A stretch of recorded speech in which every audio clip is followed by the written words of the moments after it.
I saw a video this weekend, kids in Minneapolis interacting with police officers. The video shook me to my core. Homecoming face ass. Shut up, bitch. Why you pushing out little kids? Shut the fuck up. Versus that don't look like this. You got those ugly ass church with that. I'm frying his ass. His deep fried Oreo head ass. I bet when I go one of them in a fry pan, they ass gonna burn. I'm going to explain what's happening in that video. Toddlers in Pampers, clothless, bickering with the police. This is going to be a great episode of Fearless.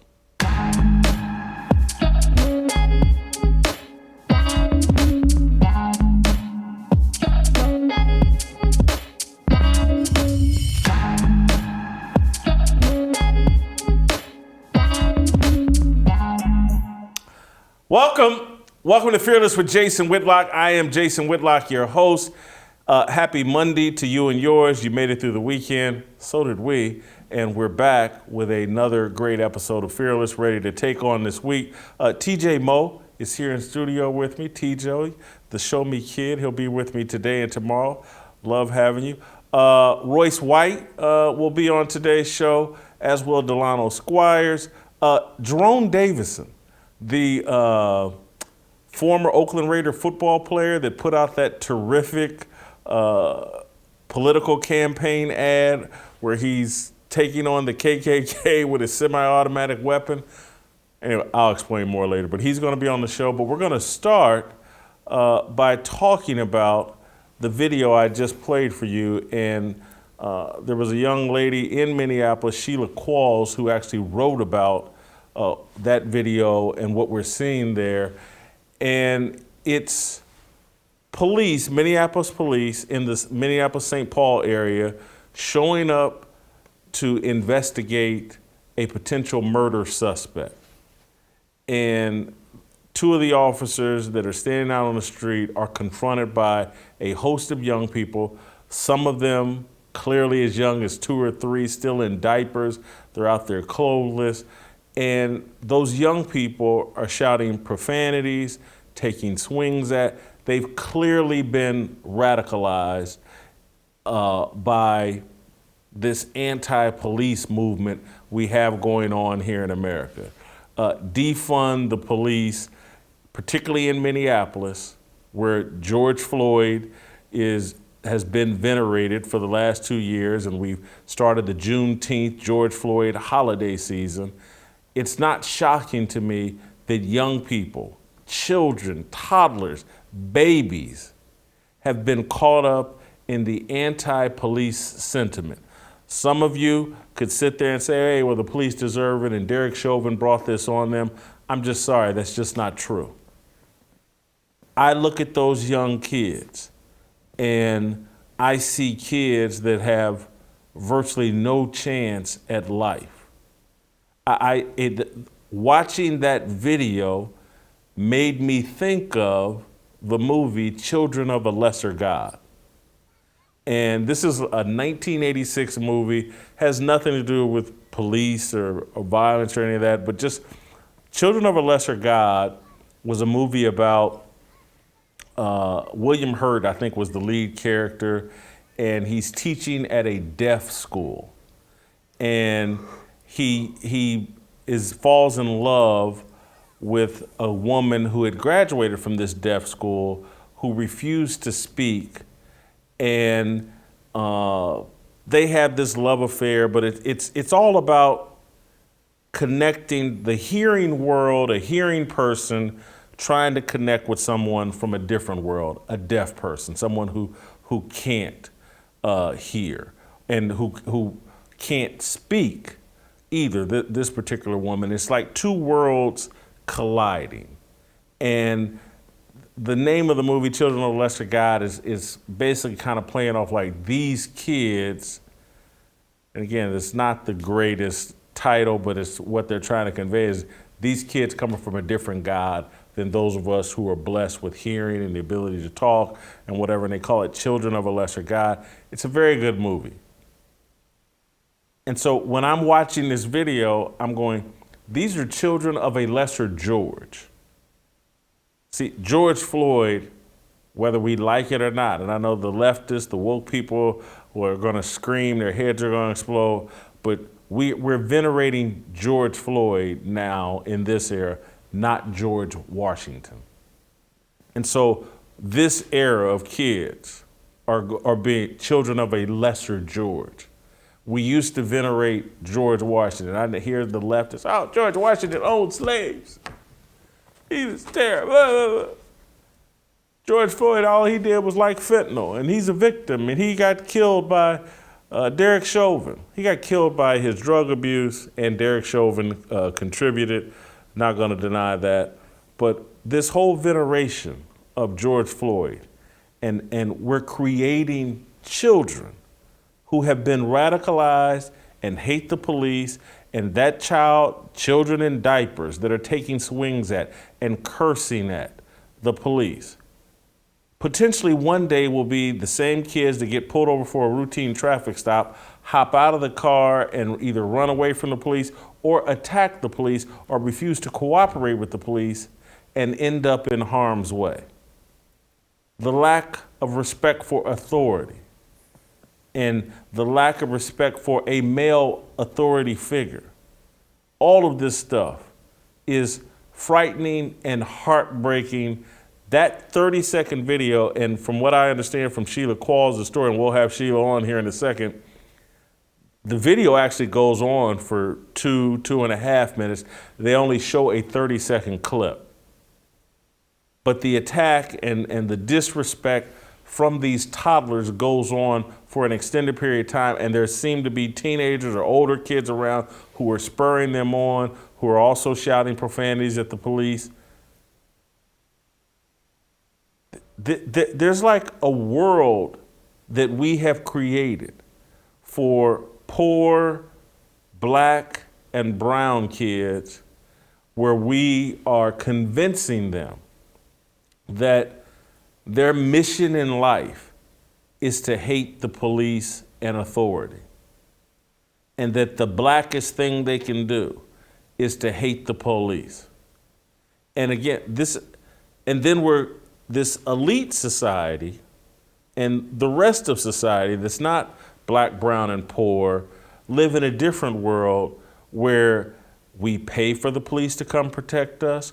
We call the police whenever there's a problem or trouble. We may sit on TV and pretend like we hate the police, but in reality, we get along quite well with law enforcement, and we have respect for law enforcement. And you'll never see LeBron James acting in a hostile manner towards law enforcement.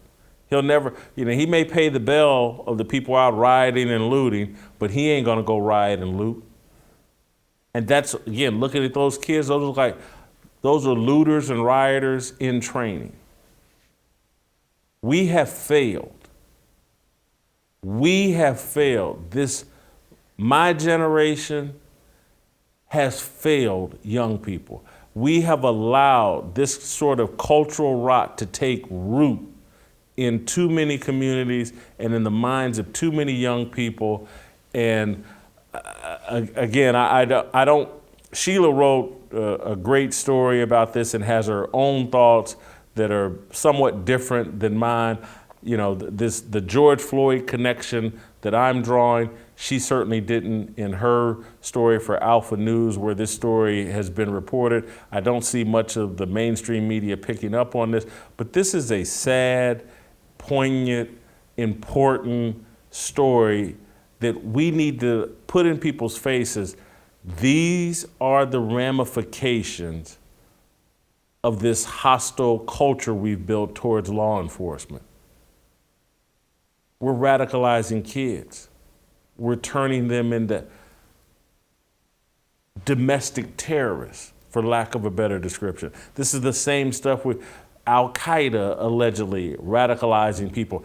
That's what we've done to young people. And it's sad and it's tragic. And Sheila Qualls, I want to bring you into this conversation. She's the executive director of Take Charge in Minnesota. Sheila, thank you so much, one, for writing about this issue. And you came at it more from the point of view of the destruction of the family structure, fatherless homes. Expound on, when you saw the video, what were your immediate thoughts, and tell us about the column you wrote. Oh, well, thank you. Thank you for having me on. You know what? My immediate thoughts were these children probably don't have fathers. And all of the mayhem and just the disorderly, the chaos that we see in the Black community today is a result of not having fathers in the home. This is generations of not having fathers in the home. And, these kids are really sort of like the great-grandchildren of the Great Society. This is what we've created as a result of taking fathers out of the home.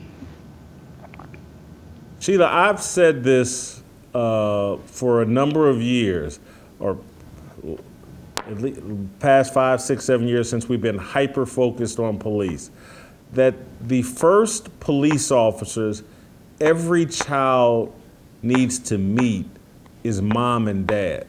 That's who should be officer friendly and the very first police officers.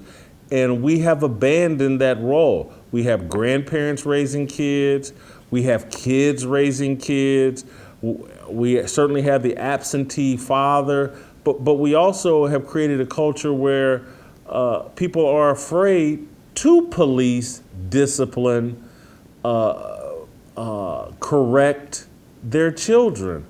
And then we look up and say, man, we want police officers to police our kids and be the first discipline they experience. And then we're surprised when they don't react well to that experience. Yeah, when you take fathers out of the home, children are not learning to respect authority. So the first authority figure, as you said, the first authority figure they should come in contact with should be their parents. That's where it should start. But what's happening is the first authority figures these kids are seeing is either a teacher at school or a police officer. And we see reports all the time of how those situations do not turn out well. We are not doing our jobs as parents. This is a huge problem in the Black community, but it's also spreading out into the broader society as well. Sheila, I know your husband ran for, I believe, governor in Minnesota. Mm-hmm. And so I want to ask you, what are the political solutions? And again, there's very few political solutions to spiritual problems. And so I see this as a spiritual problem. But again, what type of policies can politicians embrace that would impact and send this culture a different direction? Mm-hmm. Well, I don't really know if the government is the solution to this problem. I mean, it's really going to have to start with us in the Black community deciding, which is what we talk about at Take Charge, deciding, you know what, we want a different way of life. We are going against this prevailing narrative that America is systemically racist, that you can't get ahead because of white privilege.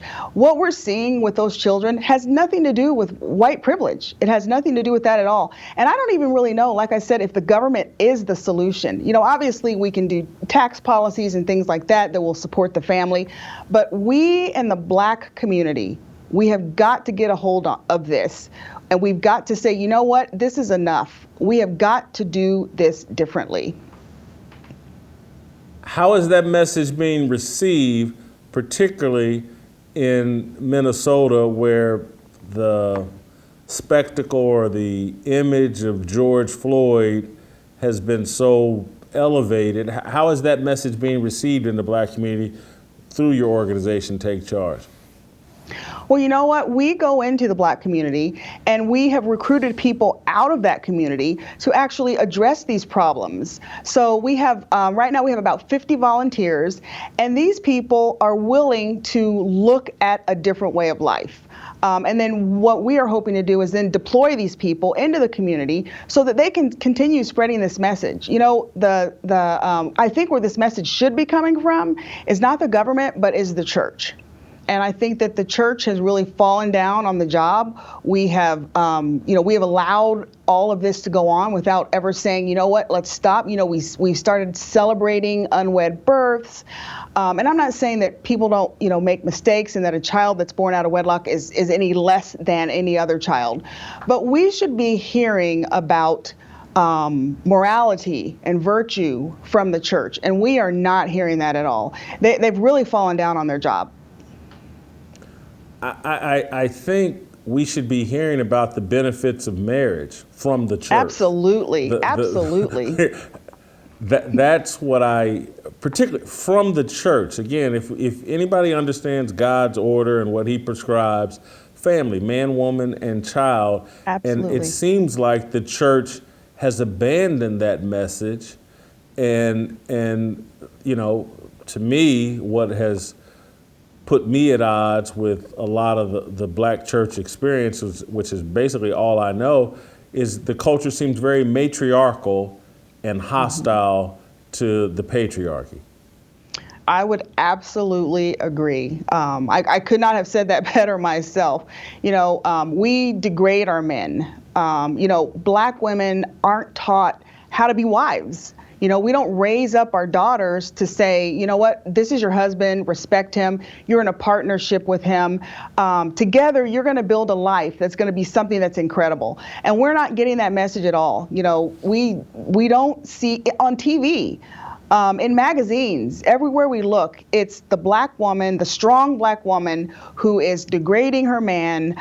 We don't lift up marriage. And I believe that we need to solve this by lifting up the men in our culture. Lifting up men, lifting up marriage, and encouraging men, you know what, get married. Don't be a baby daddy. Marry this woman and become a husband and a father. The thing that I've said about this matriarchal culture we have and the celebration of the black woman, we're the backbone of this thing, we're the strength, we're this, we're that. And I just keep saying, well, let's look at the results. And I'm not saying that to denigrate you, because there's two of us that are failing here. Both the man and the woman are failing here. But all this beating your chest about you're the backbone and you're this and you're that, the results are just not good. If you're the 0-16 Tampa Bay Buccaneers or Detroit Lions, what are you bragging about? Who just because you're the best player on the worst team, I just don't know if that's something to be bragging about. It should make you say, I need, but it's, I want to put this graphic up. We took it straight from your column, some of the facts about children from fatherless homes, 4 times more likely to end up in poverty, more likely to be sexually and physically abused. I want to stop there on the second one here. More likely to be sexually and physically abused. This is one thing that I think never gets talked about in the media. When you're in all these single parent homes and neighborhoods, what that means is there's less adult supervision. And if kids aren't supervised, there's going to be sexual abuse. That's one of the consequences of this single parent familyhood system that we have. You need 2 supervisors over children. It just does not work nearly as well when there's only 1 supervisor, because the 1 supervisor is generally busy with a job and a bunch of other things. Yeah, that's true. It's not only busy with the job, but what's happening now is they're not busy with the job. They're not working. They're out, enjoying their lives, and these children are being unsupervised. I don't think it's the fault of those children that they're behaving like they are, and I think most people would agree with that. What they're emulating what they're seeing. And what they're not seeing models of respect. Like you said, that mom and that dad, they are absolutely responsible for teaching that child respect. If they don't learn it at home, if you don't learn it in the home, you're not going to learn it outside of the home, because out there it's kind of like, I mean, I don't want my first grader being taught respect and socialization from 30 other first graders. It just doesn't work that way. And it's not God's design. Like you said earlier, God didn't design it so that the woman is the head of the household. Now, I'm not saying women aren't equal. I'm not saying that at all. Women are absolutely equal to men. We're as smart as, we deserve equal work, equal pay, all of that stuff. Nobody is saying any of that stuff. But what we need to understand is there's a design. And it has been set into place since the beginning of time, when God created the world. And when we go outside of that design, when we decide, I'm going to do it a different way, like you said, it never ends well. And we can look at the results of what we have today. I want to go back to our graphic. 85% of children with behavioral disorders, I'm talking about children from fatherless homes, 2 times more likely to be obese, 90% of runaways and homeless, 71% of high school dropouts, 63% of youth suicides, more likely to commit a crime, 85% of youth in prison. It's crystal clear, and we just have to snap out of this denial. And it's so frustrating that everything. I don't want to drag you in because you live in Minnesota and I don't. But what do you think of my assertion that this video coming out of Minneapolis 2 years in the aftermath of George Floyd, it just doesn't surprise me that this culture, so hostile to police, that this is the legacy of the George Floyd incident? You know what? I think that's partly true. This hostility towards the police started, a few years back, but it has never been the way that it is right now. After the George Floyd incident, it literally exploded. And I do believe that this is a result of that. Our children are being taught policemen are bad. What happened to the days when, we used to have policemen come into the school and talk to the kids and, and they were your friends and they were the good guys. Now they are totally villainized. And I do believe that the widespread sort of this explosion of this was definitely due to the George Floyd incident. Sheila, thank you so much for the time. Really appreciate it. Thank you for publishing your story and getting this out there and giving us something to talk about. Great job. TJ, I didn't want to drag you into that interview, but I do want, as the white guy, I want to put you on the spot here. Mm-hmm. Anyway, no, your reaction to the video and just any of that conversation. Sheila's great. She gets it. She's one of the few that get it. And we talked about the fatherless homes. I got a message from a friend that I went to Mizzou with. She was a female athlete, and we were talking about, it's a little bit off topic, but I'll bring it back around. The idea was everybody got in a group, and we used to have people come in and talk to the women about their professional lives and what they need to do and all that. And they said, what do you want to be when you get out of college? She's like, I'm just dying to be a mom. She's like, I just want to be a stay-at-home mom and take care of my house and their kids. And all the women said, you better come up with a better plan than that.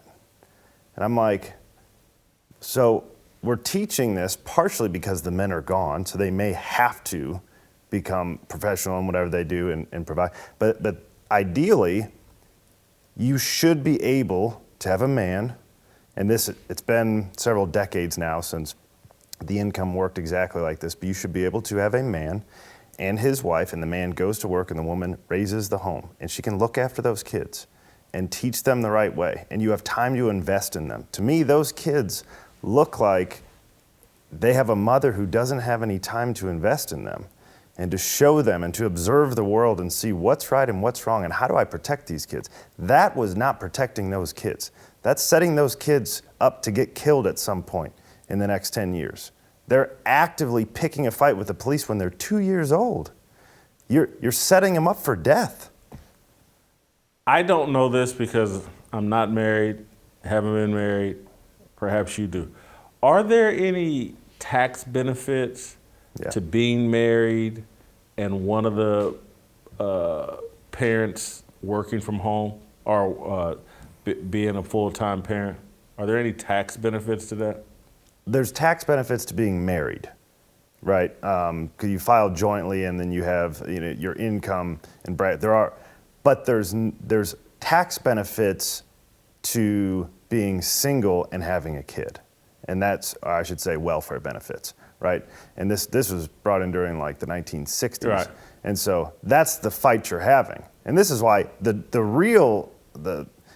I'm against gay marriage. The Bible has been around a whole lot longer than the government. I'm not sure why the government has stepped in and decided they get to define marriage.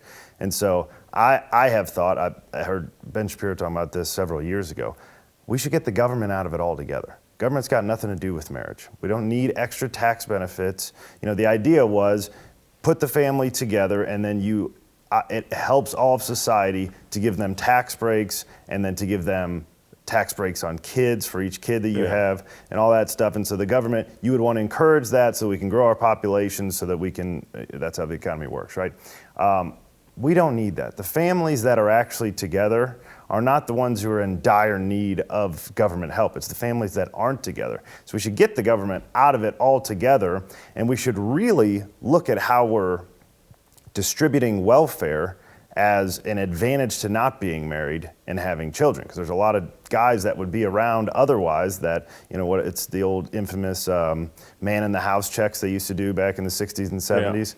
Yeah. It's like, got to make sure there's no guy here or else we can't actually give you your government benefits. That stuff's got to go away. That obviously has gone away, but the idea has stuck around.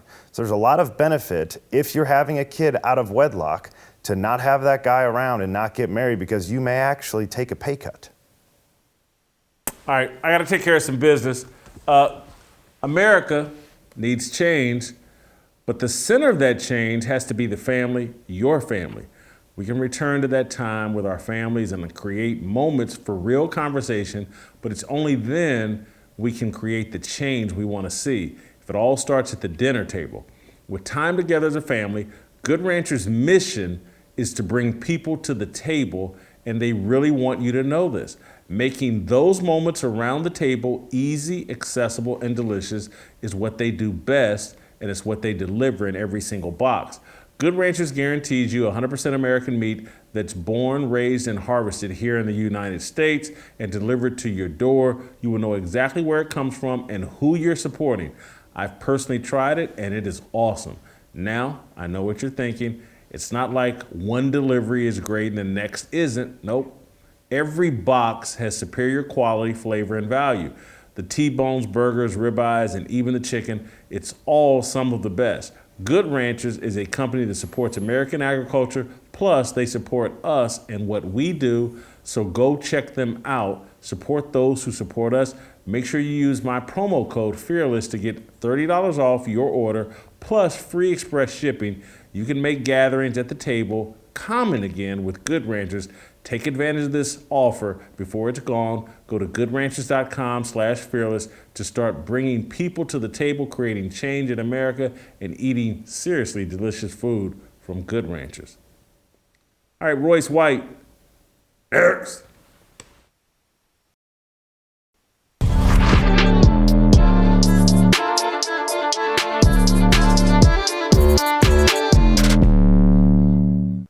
All right, welcome back.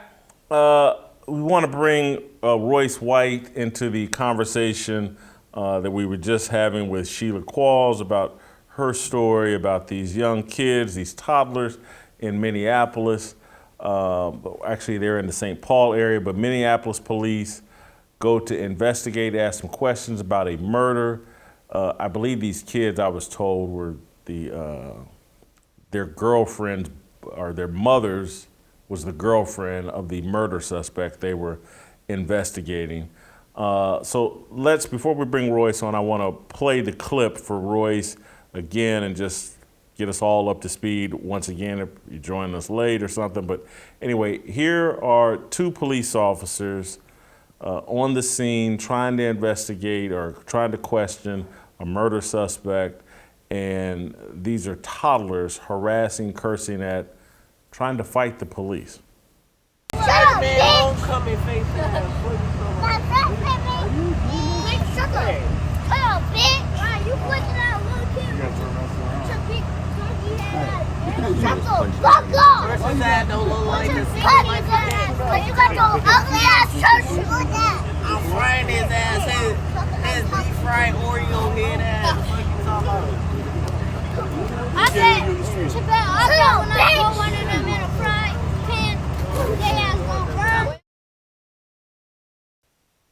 And Royce, one of the reasons I wanted to bring you on, not to put you on the spot, because again, I think that video, something similar like that could happen in a lot of American cities.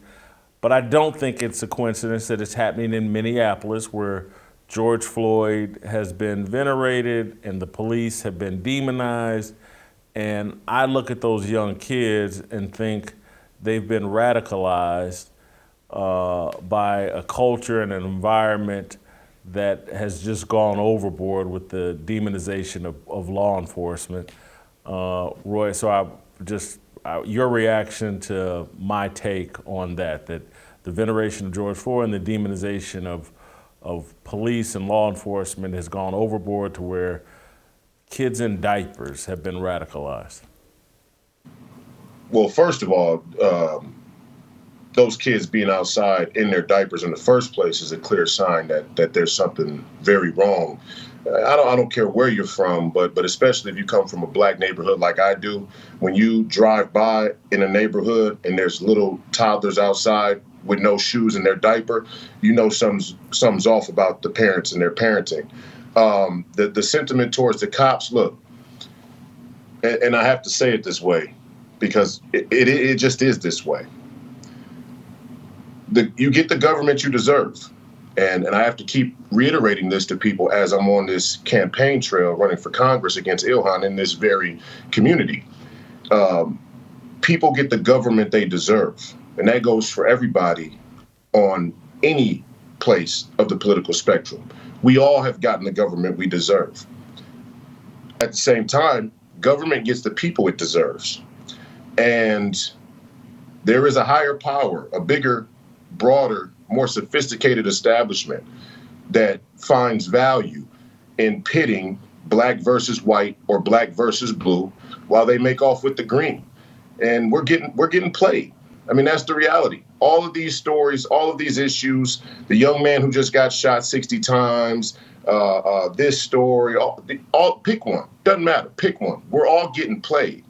These are the WWE politics that have real life consequences, that have a real life impact on communities, but are a distraction from a much broader scheme and design to take American citizenship and freedom.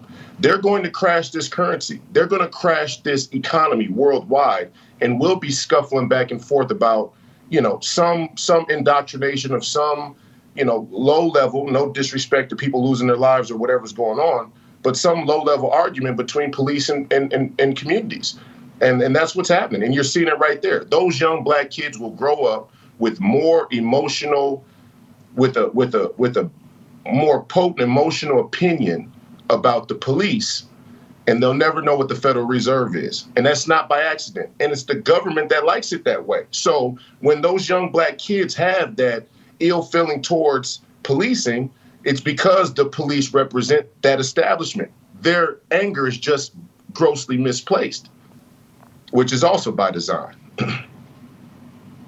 I don't know if I'm going to give the proper description, but I've gone back and forth on this issue of, like, when you incarcerate as many people as America does, that's going to breed a hostility. Because one thing that I've tried to explain to people is, like, the people inside the prison don't do the time alone. Everyone connected to them outside of the prison does the time right along with them. They get financially exploited. It's so expensive. If you have a loved one that you care about in prison, and if you've ever sent money to put on their books, if you've ever paid to collect phone calls or sent them calling cards and got them all the essentials they need to survive or whatever, and then you're talking with them, you internalize and feel that pain of incarceration. And so incarceration, and again, this isn't me saying, hey, we got to let everybody out of jail, out of prison, but we have gone away from any thought of rehabilitation for the most part as it relates to prison and giving people a ray of hope. Again, none of what I'm talking about is making excuses, because at the end of the day, Royce, I agree with you what my frustration is that police officer, those two police officers, are probably making anywhere between 60 and 80, maybe 90,000. I don't know, 100, whatever. Yeah. They're working class people, and they've been pitted against other either working class or poor people. They're not the shot callers. They're doing what their local politicians have instructed them to do, and we direct all of our animus at these worker bee police officers. And that was my whole problem with Colin Kaepernick taking a knee on a football field. I was like, hey man, go to City Hall. City Hall, if you got a problem with the police, go to the mayor's office, go visit your city council people, blah, blah. Why are you protesting on a football field? Why aren't you taking your frustration? And I'm really gonna get myself in trouble here, but I could care less. This is what I respected about January the 6th. And I will always defend those people. They went directly to the people they have a problem with and protested there. I have so much more respect for that than taking a knee on a football field, throwing up a fist somewhere, all this tweeting, hashtags, whatever. That took a pair of balls, and I will always defend those people because that, I'm just sorry, that take it directly to the people that are calling the shots and the people that are getting rich. These Nancy Pelosi and all these millionaires that are making these decisions, take it directly to them. I'm on a rant. I don't even know if I got a question, but if you could just respond to that, Royce. Well, I agree with you. Look, there are multiple things happening at once, and we have to have the faith and the sacred honor to be able to discern between all of the things that are happening at once, because we are going to have to navigate them all at once. And this is no knock on the police as some broad critique.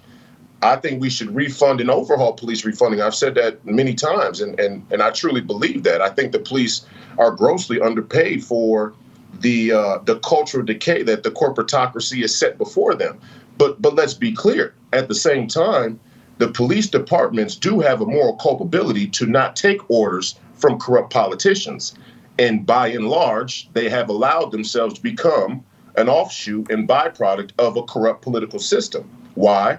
Radical materialism. I mean, it all circles back to the same set of issues, a loss of faith. And let's take the sheriffs, for example. Primary example of how an American institution is supposed to have an oath to the people and to the Constitution, but has allowed themselves and their oath to be bought out by corporate interests. The sheriffs are supposed to protect the oath. We saw this with the vaccine mandate. The sheriff should have never allowed any vaccine mandates to come to their office and then execute those orders or follow through with those orders. Now, many sheriff departments across the country rebelled against that.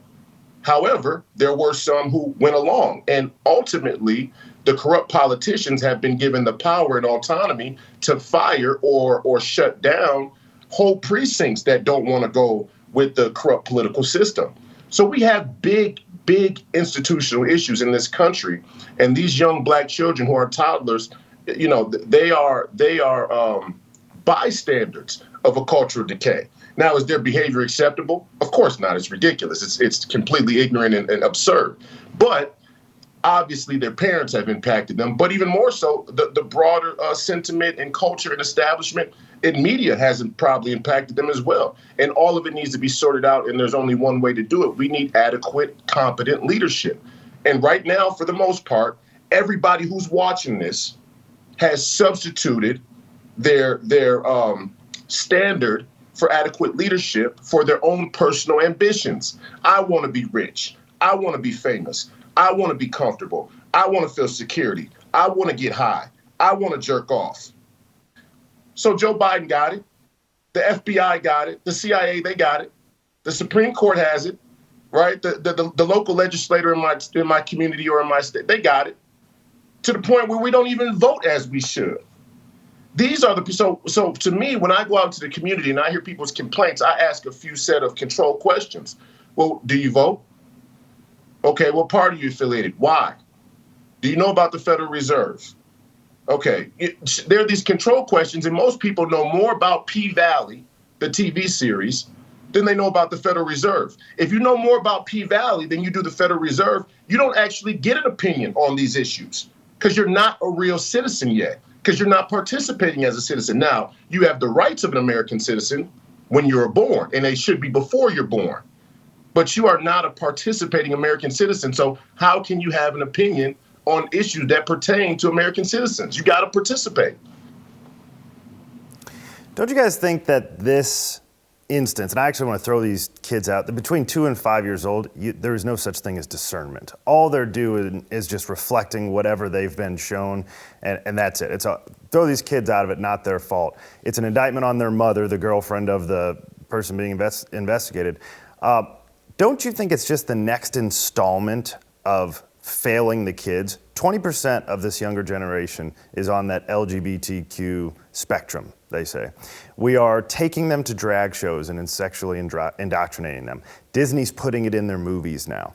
We're teaching CRT in school, so when these kids are old enough, these whatever it was, 3 or 4 black kids, they're going to be told that those white cops have been, since their birth, oppressing these young kids, right? We are leaving them, when Barack Obama took office, we had $6 trillion worth of debt. We're at $30 trillion now, 5x'd it in whatever it is, 14 years.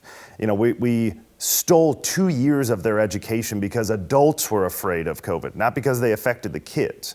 So it's like, this to me is just the next installment of failing our kids at every opportunity. It does not matter what the kids need. It doesn't matter that the kids need to be told that it's officer friendly and that, hey, if you get lost, if we ever get separated, go find somebody with a badge and he will help you. That's what you tell a 2-year-old. You don't tell them how to talk like this and then go attack the police officer because my boyfriend is being investigated and you as a 2-year-old need to go keep him away. It's certainly, and you blame the girlfriend appropriately, but again, a lot of this just comes down dad and girlfriend, dad and mom, mom and dad, parents. This is the cultural rot of a society that places, in a culture that places no emphasis on marriage and family and the proper development of young kids. Royce, today, and I know you're in Dallas, but I would like to talk it out right here just a little bit, because when I saw this video and I immediately thought of you, I hate to say it, but I am going to say it. I think like there's an opportunity to throw some gasoline on your political fire. And I want to talk to you about it both here on the show and after the show. You know, later in the show, we're going to have this Jerone Davison on, the guy that made the Arizona guy running for Congress. He made the commercial that went viral about the KKK and, you know, why he keeps an automatic weapon. I'm wondering if there isn't some commercial we could do with you that speaks to, we show a little bit of this cultural rot, here are these young kids, and Royce articulates what the solution is, where we need to go, because this video to me captures everything that's wrong and why we need leaders like yourself that aren't selling out, aren't sitting about how can I get rich, and thinking about how can we correct this problem here. Am I wrong for, and again, I'm not trying to exploit this, but I just think it lays bare everything about why we need guys like you involved in politics. I think there's a lot of opportunity, especially Minneapolis. You know, Minneapolis is going to continue to be a cultural epicenter of all of these major political issues. And, you know, my campaign is going well by my estimation. I'm having a lot of traction with people who have previously voted Democrat, who didn't vote at all, who weren't really up on a number of these issues, who are being very positive and optimistic and appreciative that we're trying to spread a message that hasn't readily been heard. But we got major institutional problems. You know, my primary opponent, Cicely Davis, you know, is a raging uniparty rhino globalist, right? And, you know, she sat right up before a CD5 convention and said abortion is red meat politics for the base. She goes right on Fox News the other day They put her right up there as a prop. Who's in on it and who's not, right? So, there's a number of commercials that we could do. The solution is simple. The solution is we have strayed the path from God in an egregious way. We have to go back there. That's the only answer for these young black children, for the pirates and the corrupt snakes that work for the Fed and Wall Street, for all these political grifters, for all these political pundits that take money from special interest groups, from all these people out there in Davos, Switzerland, who want to take us to some new form of slavery. All of them have to go back to God. That's the only answer. They have no honor. They have no sacred honor. And it's very hard to come by sacred honor without God. This country was supposed to be one nation under God because the people who founded this country felt that a subservience to a higher power was the only tangible method to keep the aspiration of what America could grow to be in size and stature in some type of moral alignment. And we've lost that somewhere along the line, in multiple places along the line, but mostly after World War II. We became a radical materialist scientific technocracy.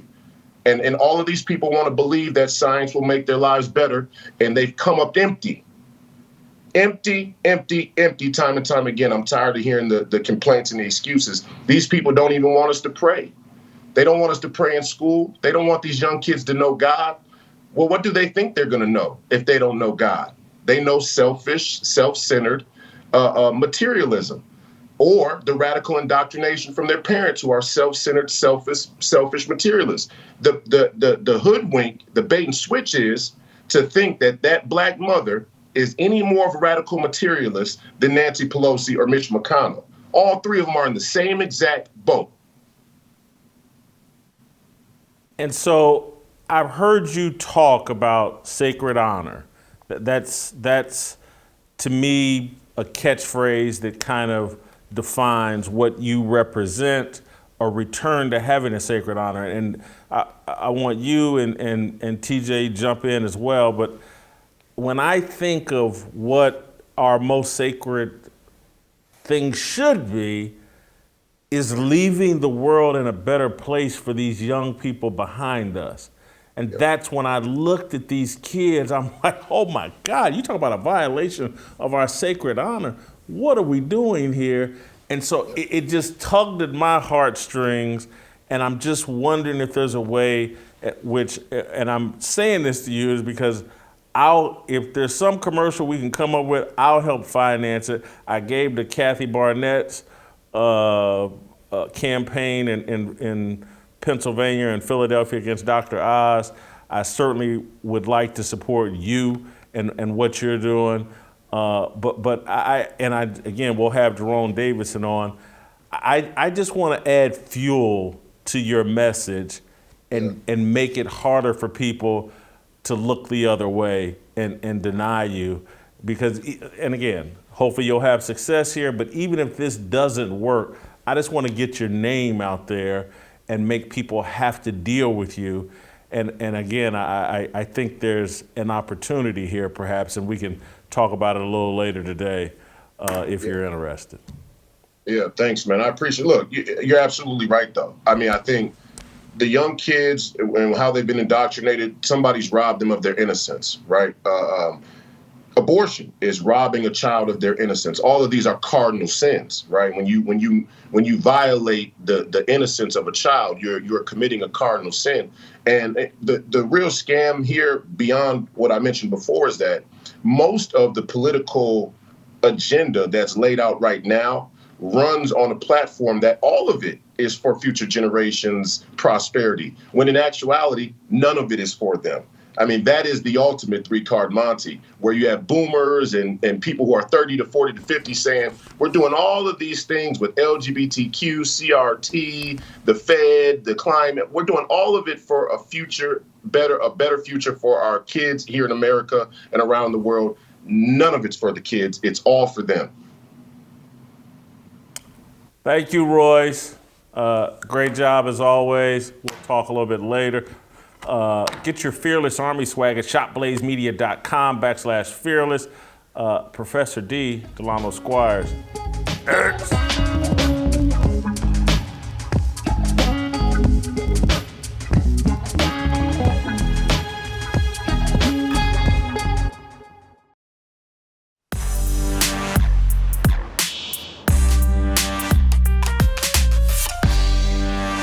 All right, welcome back.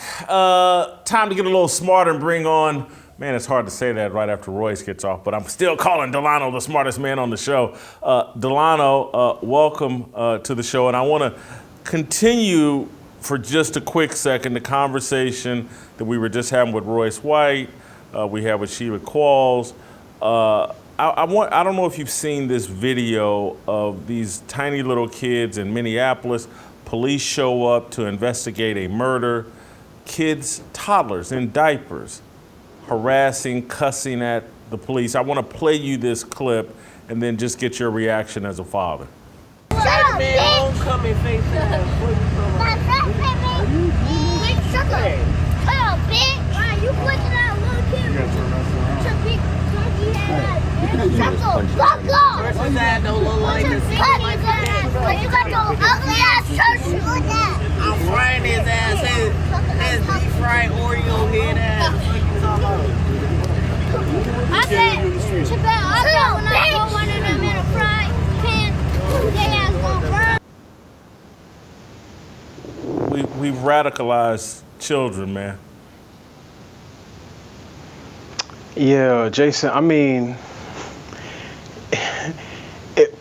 part of what I'm seeing there obviously is a complete breakdown in order and respect for authority.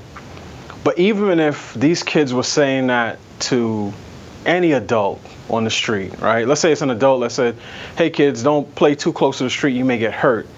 And the children responded in that way, right? Because those kids, the ones that I saw, I put them between 2 and 5 years old.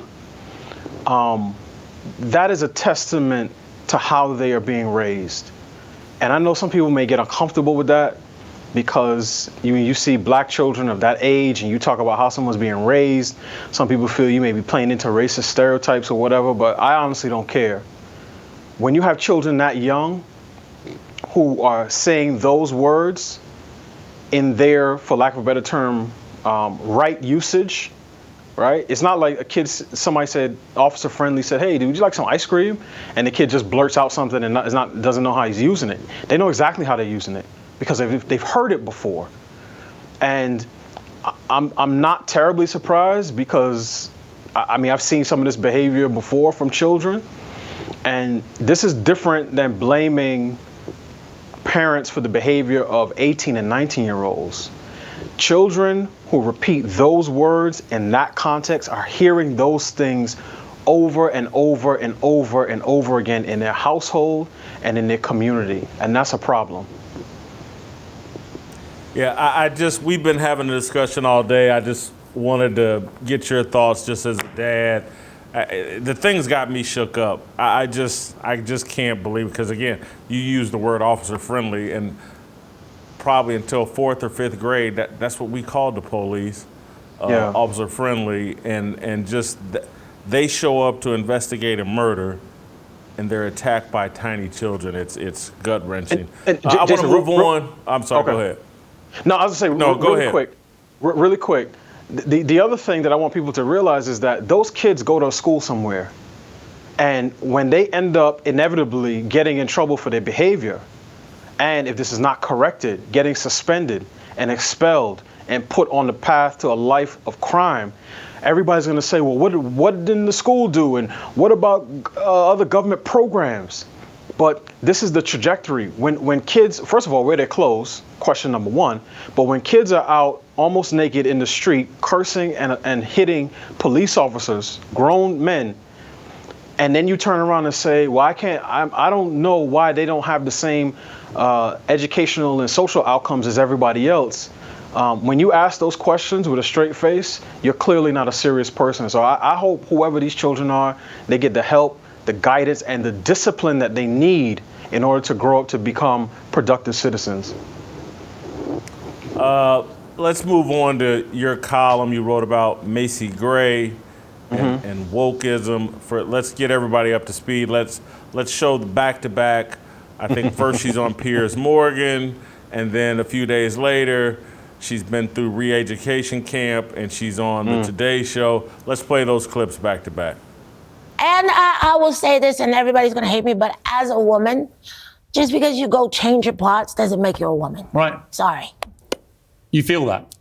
I know that for a fact. Well, I never, of course, meant to hurt anybody with what I said. I'm actually a huge. I think it takes a lot of courage to be yourself, to go out in the world and be honest about who you are. And so I think anyone who is in the LGBT community is a hero and sets an example for all of us with that, you know? And as you go on to write in your column today, she says being a woman is a vibe. Well, anyway, your take on Macy Gray and her re-education. Yeah, I mean, it's easy to beat up on Macy Gray and people like her who bend the knee so quickly and willingly, bend the knee to the false gods of gender ideology. But what I want to do in my column is really talk about the difference between these false idols and this fake religion, right? Wokeism generally, right? The social justice taken to its extreme generally, but specifically the part of it that deals with the transgenderist denomination, and juxtapose that with true Christianity, which also involves, right, the justice, a definition of justice that includes wrath and punishment, but it also has an opportunity for redemption, and there's grace and there's mercy there because of the finished work of Jesus Christ. And anyone who believes in that finished work can be forgiven. Their sins can fully and finally be paid for. But in the false religion, there's all the justice and the wrath, but none of the forgiveness. So people like Macy Gray have to submit themselves to public flogging over and over and over again. And they have to have an ever-growing list of sacrifices to show that they have learned their lesson. And what you see is just an explosion of shame. And that's why she couldn't even look, the host in her eyes, because she's ashamed of herself. And my main point of my column is that, Christianity offers something far better than what these false religions do. Delano, you pointed out that there is no ultimate sacrifice when you go down this road. Why do you think people like Macy Gray, we have years of evidence now, seeing people try to go out on a limb, and then they say something that's not remotely controversial, like, hey, you can't just become a woman, and then realizing that the woke mob is still the woke mob that it was 5 minutes ago, they not only have to repent, but actually have to join the army that is opposing whatever they were saying 5 minutes ago.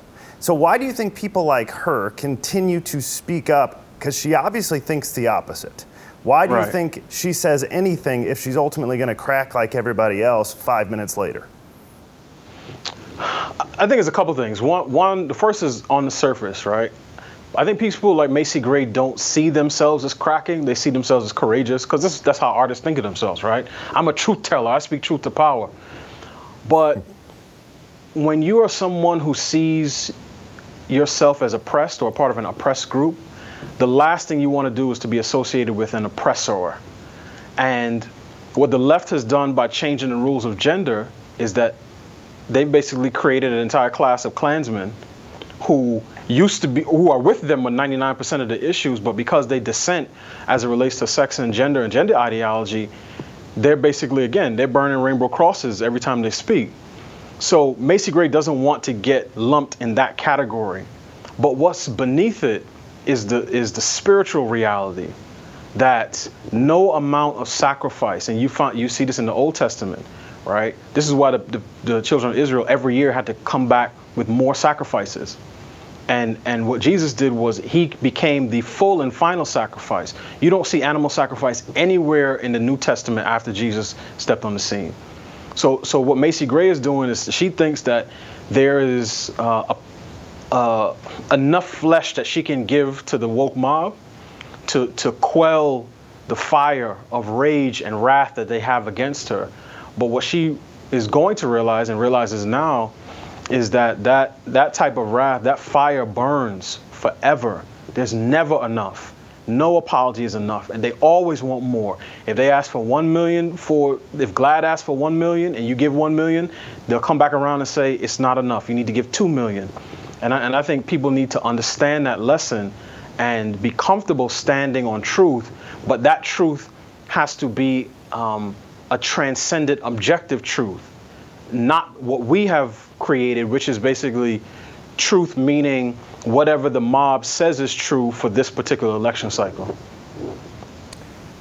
Guys, I'm going to go a little bit simpler here in terms of explanation of why she's doing this. And again, it's why the truth sets you free. It's why the truth and honesty are preferable. You can't keep your lies straight. And seriously, so she's talking to Piers Morgan, and the conversation spins in a direction where she can't remember what lie she's supposed to tell, so she just tells the truth to Piers Morgan, and then someone taps her when you got off and said, "Girl, you just told the truth. What do you know? We're a part of the whole lie mafia. We're satanic. Your music contract is built on fortifying and supporting lies." And then oh, that's right. Oh, I'm supposed to lie there. And so, book me an interview on Today's Show. I'll go on there and tell the lie. And I just, the hostility towards truth creates an insanity among its believers. And so these people are insane. And she can't, again, it's very easy for me to remember the truth.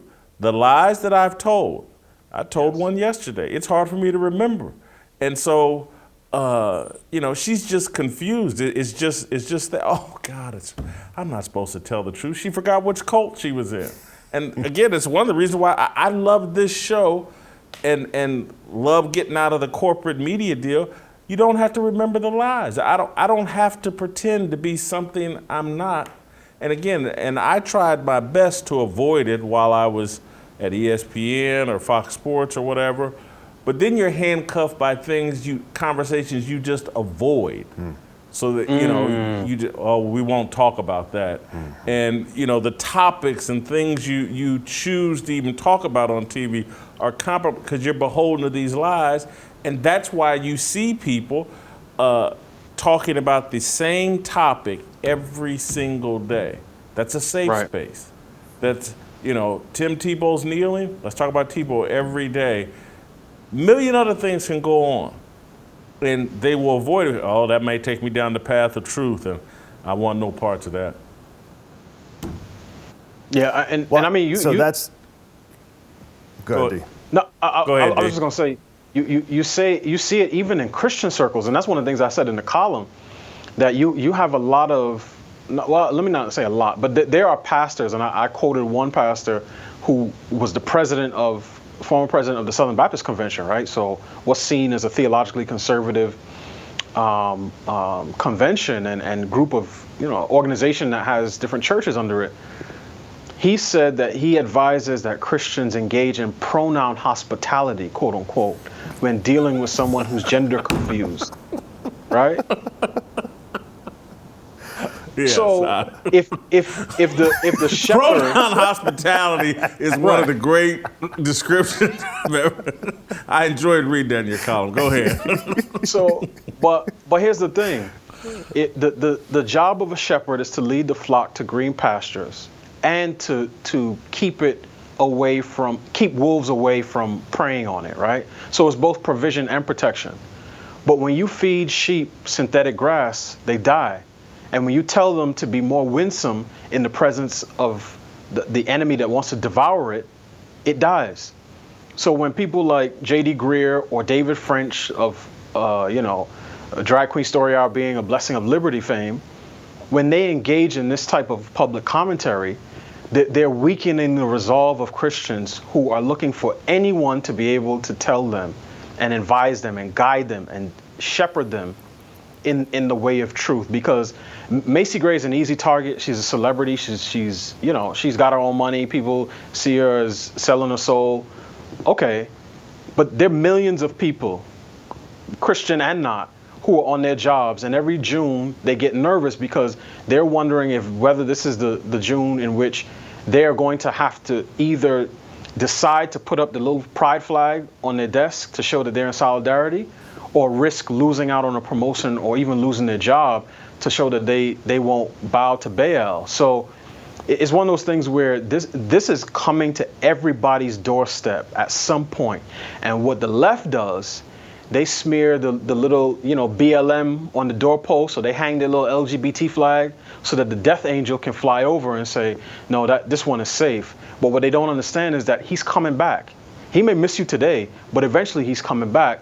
And they realize now that there's no amount of self-sacrifice that they can give that'll fully and finally satisfy their false gods. And I think what you said is so blatantly obvious to the rest of us paying attention. When does the left and the people who have been eaten by this mob eventually realize that there's no such thing as enough? That time has to come. Yeah, I mean, and some of the commentary back and forth between like J.K. Rowling and Matt Walsh and I think another gentleman and Macy Gray is sort of bringing that to the surface, because Matt Walsh is basically saying, I have no sympathy for people like Macy Gray because they're cowards. They won't stand up for the truth. And here comes J.K. Rowling saying, well, you don't know what you're talking about. We face death threats, and it's more than just mean comments. And everybody else is saying in response to J.K. Rowling, well, that's exactly what he's talking about.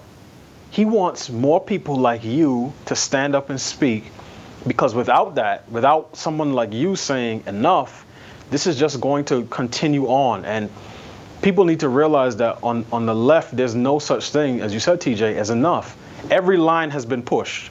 It started with drag queens reading stories to kids in the libraries, where parents brought them of their own will, where it was a voluntary program, to drag queens in schools, where education is compulsory, sometimes without parental consent, and now kids at drag shows, where you have, as Chris Rufo calls them, transgender strippers walking around in leather chaps and thongs, and fake breasts that are bouncing all over the place, giving kids money, right?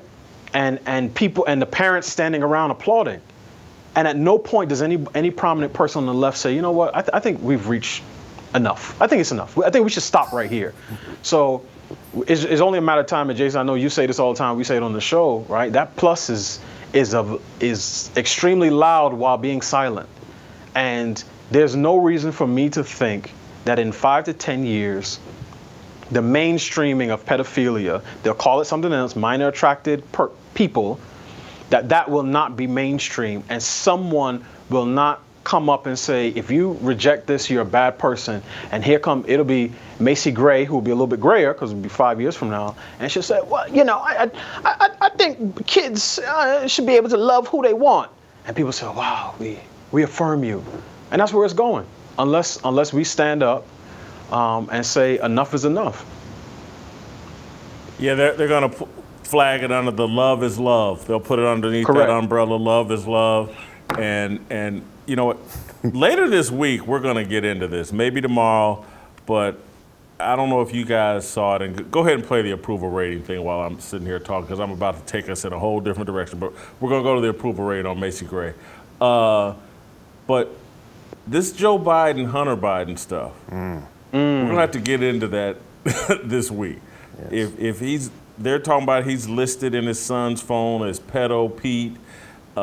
His daughter's diary says he's taking showers with her inappropriately when she's a kid. I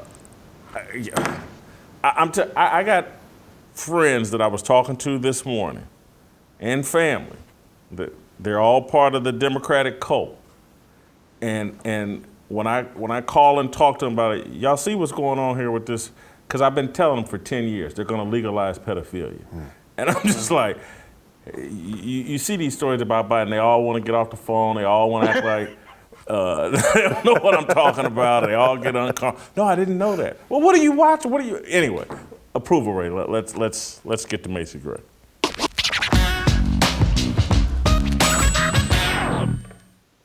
All right, Macy Gray, who, I'd heard the name, but I guess she's a star or whatever.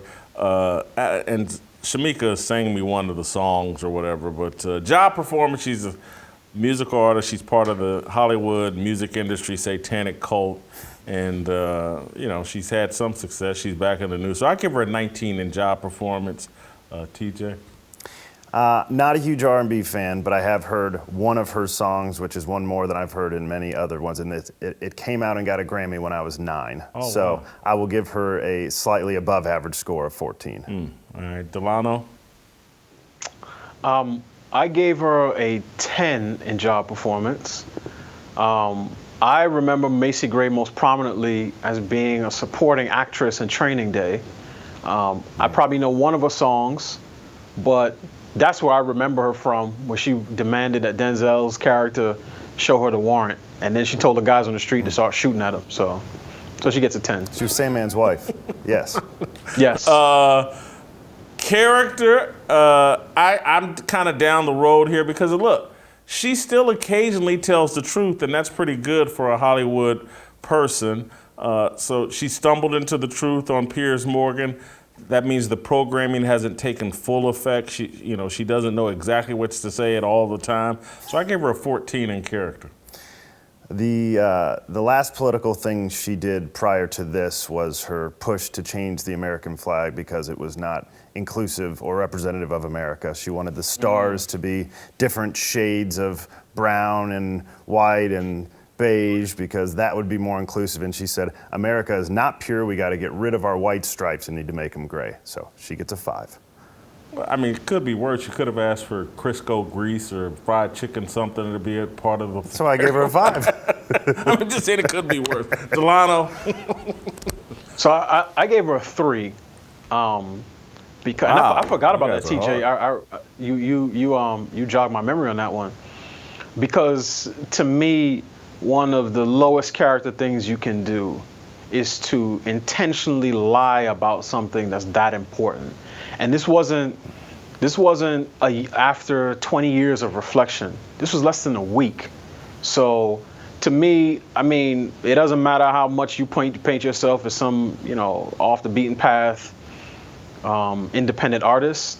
If they can get you that quickly, it doesn't speak too well for your character. Authenticity, I can't go very high here. She folded in 3 or 4 days, so I'll give her a 10 in authenticity. Again, I'm probably a little bit more lenient than you guys just because I was so impressed that she even stumbled upon the truth with Piers Morgan. So I'll give her a 10 in authenticity. Well, if we're going by your logic, that just means she has a bad memory because she can't remember all the lies. I'm stunned that you've got her in the double digits. She gets a 0. It didn't take her 3 or 4 days. It took her 3 or 4 minutes. She realized the second they came out of her mouth and that Piers agreed with her, she said, I screwed up.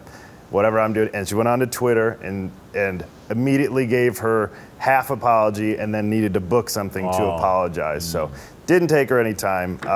Authenticity means that, in essence, you are and you say what you believe. I don't know which one to pick because they're polar opposites in a few hour period. So, Yeah. All right, Delano. So I gave her a 4.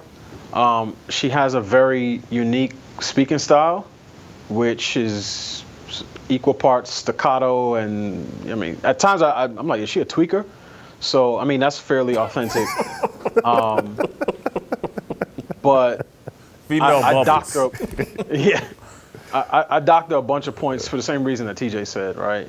And Jason, I think I don't know that she stumbled upon the truth. I mean, she just acknowledged what everyone sees in nature, but you have to be programmed into the other side. So that's why I docked her a bunch of points. So I gave her a 4. Overall, It Factor. It Factor, she's booking all the, Piers Morgan, Today's Show, the next. She certainly got something. She's got a new album coming out. So I gave her an 11 in It Factor. The biggest reason that I gave her a 10, it's the only other place besides, I guess, job performance. She's in double digits for me. And the real reason, she did get a Grammy, again, when I was 9, so we're 2 decades away from that now. You don't get that much credit for that. I gave her some points for being Sandman's wife in Training Day. I really did, so 10 points for her on It Factor. See, y'all gonna make me watch Training Day again. So I gave her a 4 for some of the same reasons. I mean, outside of Training Day, I know maybe one song. I'm not as familiar with her catalog.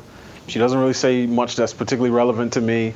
So, and this, having this be the thing that brings you back into the public light and folding like a cheap dollar store napkin, it's hard for me to go much higher than that, a 4.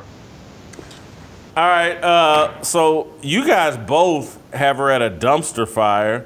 Delano at 21, TJ 29. I got her candle lit at 54. Maybe I'm getting soft in my old age. I've got her. I feel bad about that now. Yeah, I'm getting soft. All right, thank you, Delano. Thank you, great guys. job. Go to youtube.com/Jason Whitlock. Hit the notifications. Hit subscribe. Jerone Davison. You guys have seen his KKK commercial in Arizona. If you haven't, stick around. You don't want to miss it. Thanks.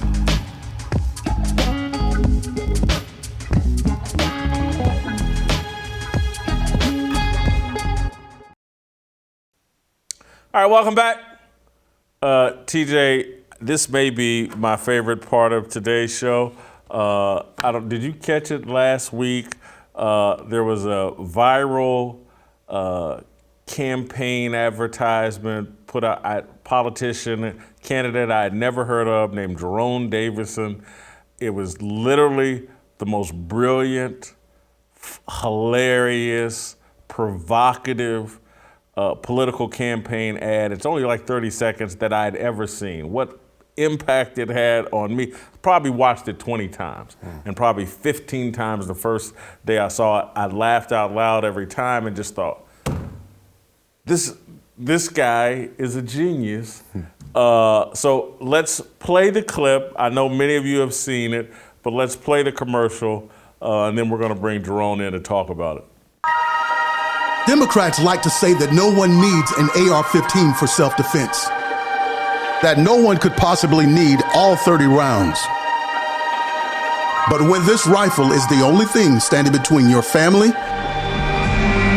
and a dozen angry Democrats in Klan hoods, you just might need that semi-automatic and all 30 rounds.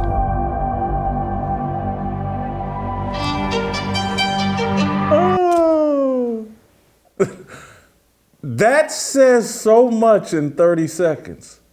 It's pro-Second Amendment. It's calling out the Democrats for their obvious racism. As soon as I saw, I was like, I got to know who this is. And it turns out he's a former NFL running back, longtime minister, Jerone Davison. Thank you so much. He's running for Congress out of Arizona in District 4. He's a Republican nominee or fighting for the Republican nomination. Jerone, thank you so much. Whose idea was that commercial? Well, I wish I could take credit for it, but I have some young people around me, and his name is Austin. He had the concept in his back pocket for about 2 years, and we waited for the right timing. There was a spiritual thing. We knew that God wanted to do something and hit these people in the mouth, and we waited for the right timing. The time was right to drop it, and we needed the right candidate with the boldness and the platform to get it done, and I was the one. And I'm not afraid of none of this stuff. I think we've got to stand up and fight against these people, the Democrats, because I believe that the evil one, the wicked one, Satan, has landed in their hearts, and we got to fight before they take away our freedoms. Jerome, I watched an hour-long interview you did with either a podcast host or a radio host. I watched it last week because I saw this commercial and I was like, I got to figure out who this dude is because he's got a pair. And have you always been on the conservative side, even when you were a football player? Because I went and saw you wrote a book about your divorce and getting cheated on by your wife. Have you always been this transparent, and have you always been on the conservative way politically? Well, I've been a pastor for close to 30 years, and while I was with the Oakland Raiders, Al Davis named me the team chaplain. And so I've always been very bold. When I gave my life to Christ at 17 years old, I've been walking with the Lord in a very close way all that time. I don't drink and smoke and do all the clubbing and stuff like that. And it's really disciplined my life to where I'm sharp and I can see evil. And I believe real evil is in the hearts of the Democrats. And yeah, I have no problem with being bold. I don't care what people have to say about me. But honestly, I voted for Obama the first term. And 6 months after that, man, I fell on my knees before God and I cried and I wept for about 2 days. I felt so sick. I felt sick. And then I began to see how he was. He was a charlatan. He was an evil one. And he was going to bring this agenda upon us. And I asked God to forgive me. And God forgave me for voting with that man and voting with the Democrat Party. And ever since then, I've been really warning Christians, telling people that you cannot be a Christian and be a Democrat. Everything that is about Democrats is anti-humanity, anti-God, anti-Bible. When they say prayers with a man and a woman at the end, when they want to turn your son into a girl as early as 8 years old without your permission, these people are very demonic. And I believe I have a mission. Football was a great passion for me. I loved it. I bench pressed 465 pounds at 19 years old at Arizona State. I still hold that record to this day. Football was a great passion for me. But this right here, running for U.S. Congress and get in there and be a policymaker is a mission for me from God, I feel. I saw in your interview that you lead a black church. How does your congregation feel about your politics?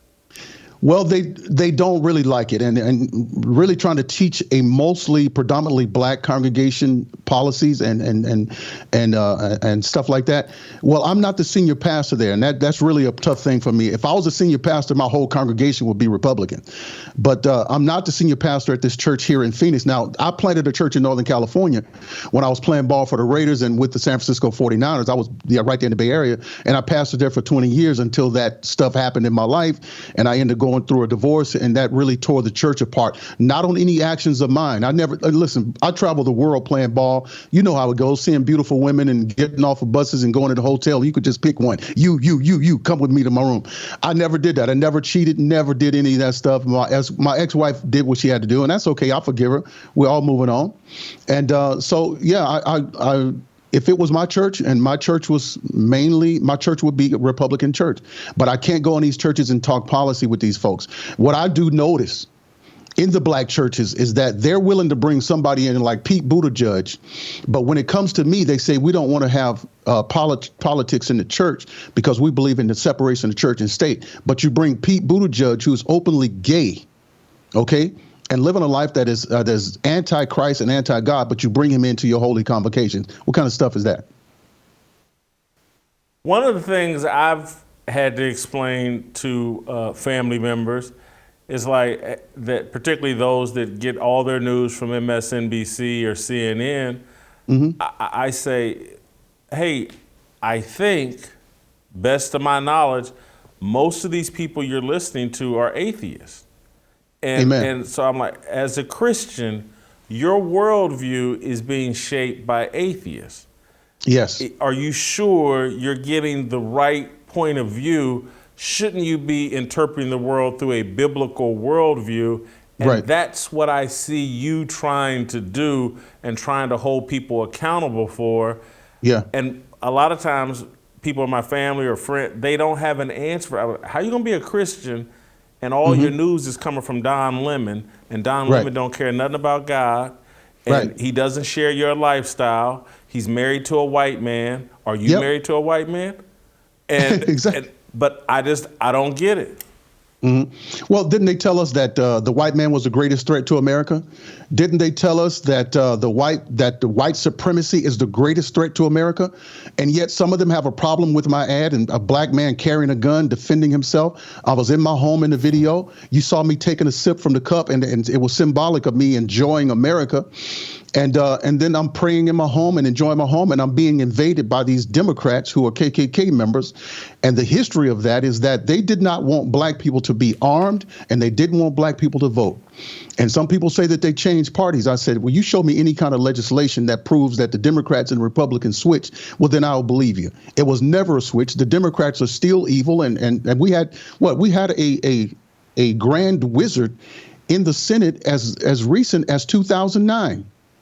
And Hillary Clinton and Joe Biden attended his funeral and had great things to say about him. So they have always been the party of hating black people. They've always been a party of segregation and hate, and they have not ceased. And I believe a part of my mission and my battle is to fight against these Democrat liars and these people that are trying to harm black people.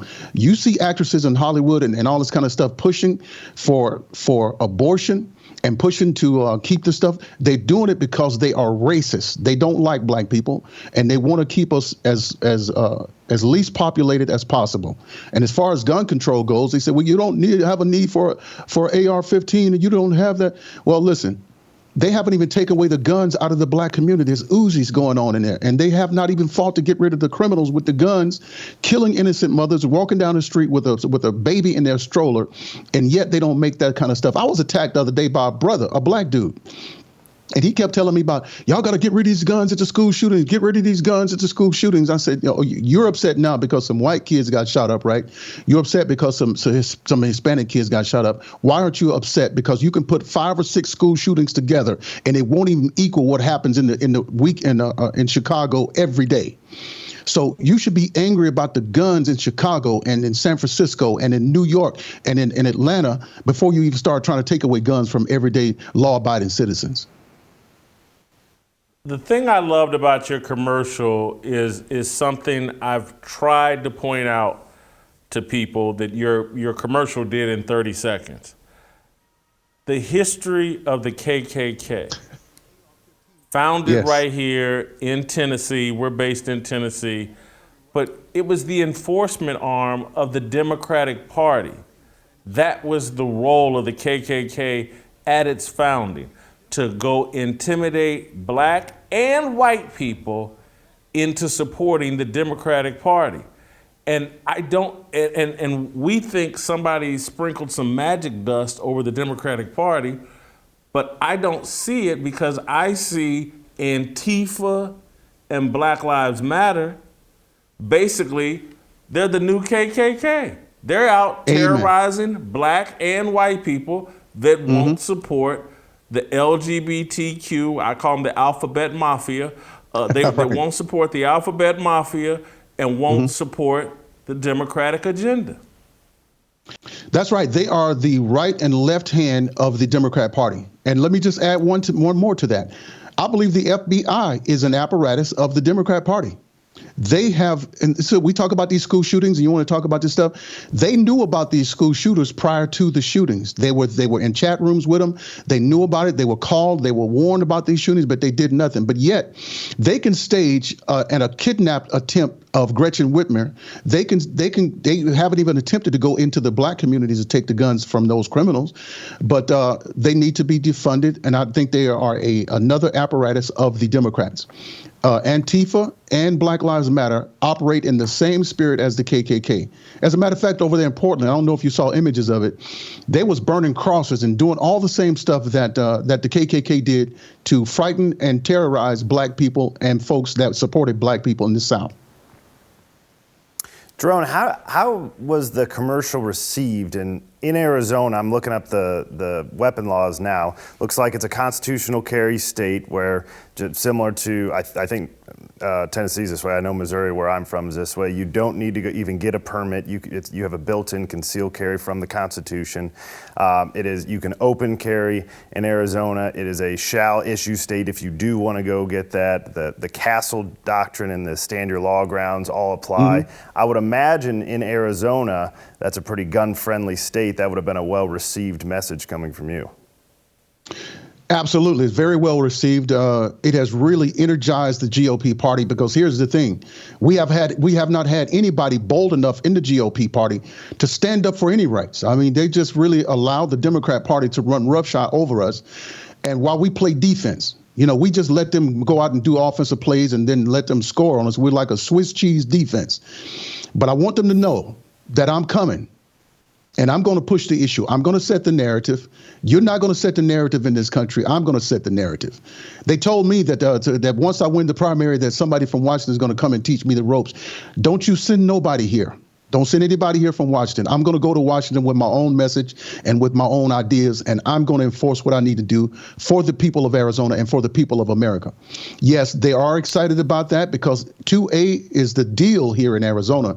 And with fentanyl and drug cartels and all kinds of dangerous stuff coming across that border, man, people are really afraid of what's coming in. We don't know what's going on. Most of these guys are 30 years old. They're military-age guys. And where are they going? Why are you just bringing in all of these men into this country? And I tell people, start getting ready, arm yourselves, and be prepared for what's coming. We also discovered and know that it was in the news that the IRS is buying up all the weapons, buying up all these bullets. And I think it's Matt Gaetz, Congressman Matt Gaetz, is trying to write a bill to stop the IRS from buying weapons. What are you buying weapons for? Jerone, how has the Republican establishment reacted to your candidacy? Well, they love it because I'm a preacher and I know how to move the crowd. You know, a lot of black people can come in and do that kind of stuff and all that kind of stuff. But really, I haven't gotten a lot of support financially or anybody saying, hey, man, you're the kind of guy we need. You are a rare type of candidate. You're a hybrid. You're spiritual. You know what's happening in the spirit. You know what's happening globally. You know what's happening nationally. And my message has been profoundly received by the people. But far as the establishment goes, it hasn't been received. They're just going to stand back and kind of wait. But I have heard a lot of things through the grapevine that there's some people that they're trying to support. But my ad, when that ad dropped and went viral, it just stopped them in their tracks. I mean, we had to stop them from driving their cars off a bridge, because, I mean, this thing was very powerful, man. It shocked them. See, when God is with you, it's not going to take a whole lot of money. And although I do need money for my campaign and volunteers, but it's not going to take a whole lot of money. The power of God can take something so small and take something little, a small commercial. We put that thing together in 5 minutes, man. 5 minutes. It took a long time to make the suit, but the ad itself, sitting down, and in 5 minutes we did that. And when we released it, when we dropped it, it was like putting your thumb in Satan's eye. He was hurting. Jerone, you said earlier that you voted for Obama in 2008, and then 6 months in, you dropped to your knees and asked God for forgiveness. Why? Yeah. What did Obama do that turned you off? Well, God kind of let me see some stuff that was coming. He was going to push this LGBT thing. He was going to push for the same sex. And once these same-sex unions took place, that they were going to start going after the kids. And sure enough, he started going after the kids, and that hurt me really bad. And I started preaching to my church that we cannot support President Obama or any of that stuff. I don't care if he's black, white, or whatever. If he fell from the sky, if he was an angel, if he preached anything other than Jesus Christ and man and a woman, because after God made them male, female, the Bible says he blessed them. So anything else after that is a curse. And so we didn't want to support that. But that's why I was excited about President Donald Trump. He came in talking straight. It wasn't all this misogyny and sophistry, because during the time of Obama, we had more racial tension and more racial division. We had police officers shooting people. It was just really a rough time. He created a lot of division. So, yeah, I really feel like the Democrats are really the arm of Satan in this earth right now. I tend to agree with you. I want to wish you the best of luck and would love to have you back on the show, because we definitely need someone as bold as you, as someone as spiritual and a Christian like you out there fighting for us. And we need, I say this all the time, Jerone, on this show, that if you understand the history of America and what made the country great, the black religious man has been the moral compass for this country, going all the way back to Richard Allen and the African Methodist Church in the 1700s, to Frederick Douglass, to Booker T. Washington, to Martin Luther King. And right now we're missing that moral compass because they've turned us out. For political power, we've sold out all of our biblical beliefs for political power. and for money and for pleasure, Right. lust. Right. The flesh has got a hold of us. And if we don't have some people with some moral integrity, and particularly black people, because it's like we're the lab rats for all of their I love that. That's I'm going to start saying that. Yeah, we are the lab rats. That's Planned Parenthoods in our community and got our women thinking that their greatest right is their ability to kill their child in their womb and to keep our population as small as possible. We actually think that's freedom. We've been so hoodwinked and brainwashed that it's going to have to take guys like you preaching the truth from a biblical perspective to wake us up. Brother, I'm telling you, I feel like, how did I end up doing this thing? How did I end up getting in this position to want to run in politics? Well, I'm thankful for President Donald Trump, and I'm thankful for conservatives like yourself who have been putting the truth out there. But man, I love preaching the gospel, man. I love preaching. What I see happening now with all this censorship and this thing called hate speech, circumventing our right to say anything, and I see a danger coming towards the church to where they're going to stop us from preaching the gospel because they're going to start telling us that you can't tell a person who's LGBT or gay or transgender that they can be saved. Saved from what? They were born this way, and you can't try to tell them. So they're creating laws in California now that if you try to bring any therapeutics or any change to a person who's LGBT, well, then you could be sued or liable. This is dangerous. So I'm coming in with some offensive game plan. I'm tired of just seeing everybody play defense. I played fullback in NFL. I busted folks up. I ran into Ray Lewis too, by the way. In Baltimore. It wasn't a fun thing. I mean, Ray Lewis is bringing that stuff. I brought mine too. But we got to go in with our stuff. An Internet Bill of Rights. I have a plan to go in with an Internet Bill of Rights to go after big tech and to label them public utilities to where they can't kick us off these platforms. Because if they don't respect the First Amendment, they're not going to respect anything thereafter. And when they take away your right to speak and to preach the gospel in the name of Jesus and tell people what's right and what's wrong, well, then your society has been captured by Satan and the people of Satan. Thank you, Jerome. We will stay in touch. Wish you well. Thank you so much. All right. It's a great show. I'm kind of excited about Jerome. I like him. Yeah, I like him a lot. All right. I like tomorrow probably a little bit more, just being honest. I think I hear tomorrow. That means we'll see you tomorrow. Waiting for the countdown, coming off the breakdown, standing in line for freedom. Looking for a breakout, feeling like a standoff, nothing in life like freedom. Came in like a fighter, striking like a ladder, making all these moves for freedom. I want freedom. No negotiation, my sister, no relation. We all just wanna have freedom. Sitting on the corner, never been alone. I'm breaking my back for freedom. Blessed, we are living, get back. We are receiving, all deceiving. We all wanna be free.